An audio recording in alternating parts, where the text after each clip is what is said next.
Aray ko dila, wala tayong sibuyas. Bumili ka sibuyas, bunso. Dala kuya, ano? Dala kuya. Aldrin, Oo, bili ka. Wala tayong sibuyas. magluluto rin naman ako ah. Dali.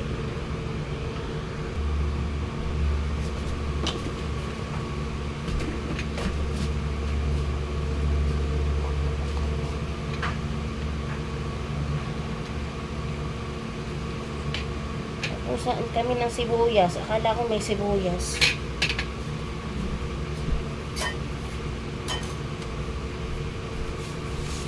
Magluluto ako ng sweet and sour mga meses.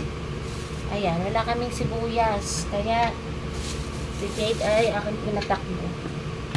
Pinatakbo sa gulayan. Buti na lang marunong na siyang mag-ano. Marunong na siyang utusan. May naaasahan na akong utus-utusan pag dadalwa kami. Ito nga lang ang aking gagawin sweet and sour dahil dadalawa nga kami ni Jade. Kasi pasok yung aking mga kasama dito. Kaya atin laang imamassage yung isda. Masahe lang natin mga meses para huwag masyadong madaming asin at mapapaalat.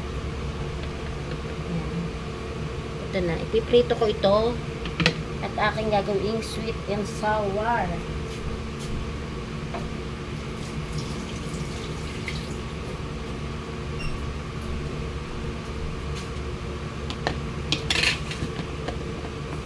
At ito ang aking ingredients, sibuyas at bawang. Ayun nga, nagpabili ako kay Jade.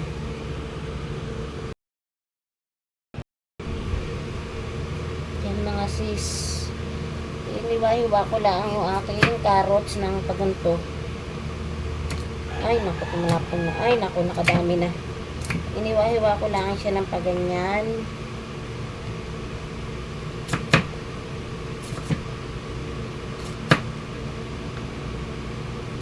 Yan, tumitilapog talaga siya.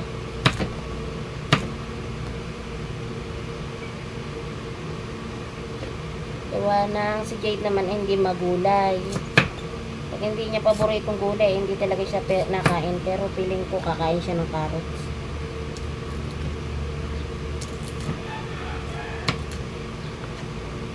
Ito lang aming tanghalian. Hindi na muna ako bumili. Gawa ng medyo mahaba ang oras ko ngayon. Ang pasok ko ay 11 pa ng gabi. Kakagaling lang ko lang sa pagsundo. Sinundo ko nga yung bata. Pasok ko ay 11 pa ng gabi, kaya may time pa akong magluto. Hindi na kami bumili, magluluto na lang ako ng isang pirasong tilapia. Tapos itong mga sis, ganyan lang. Ito ay masarap, napakabango. Napakabango niya sa sweet and sour, mga sis. Ipambalat ng aking ano.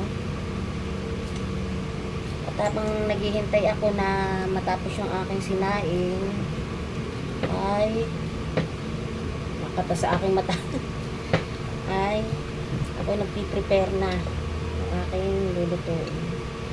Tapos sibuyas laang at saka meron akong bawang doon.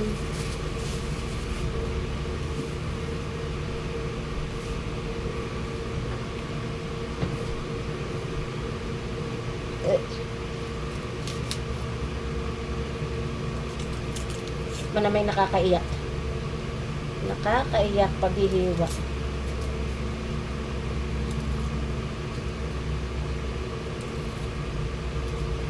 Mahirap mga meses na puyat ka, ay ako ngay puyat. Ang pasok ay pang 11 at sumundo ako kay Jade Sauce para akong nakalutang habang sinusundo.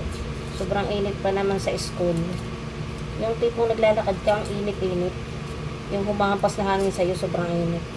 Tapos puyat ka. Talaga namang sakripisyo. Ito yung ating bawang.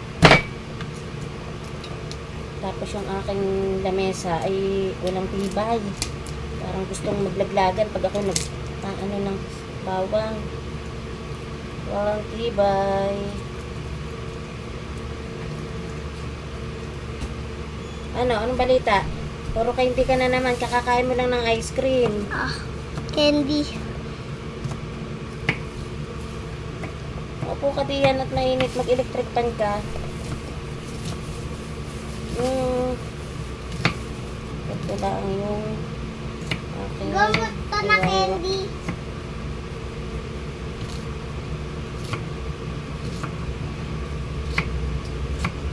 Kami ang lagi magkasama sa bahay kapag ako'y panggabi. Pag gantong 8 oras lang ako ay medyo natututukan ko siya. Pero pag overtime ako, ayun, talagang wala akong time sa kanya. Kaya habang 8 oras ako ay sinusulit ko na. Sinusulit ko yung pag-aasikaso sa kanya. At ito na nga mga meses yung aking sweet and sour fish. Ayan. Ang ganda ng kulay niya. Talaga namang mala orange. At ayan nga, kakain na. Pwede na kaming kumain ni Jay. Kaya lang ay umalis nga at naglaro. Yummy na.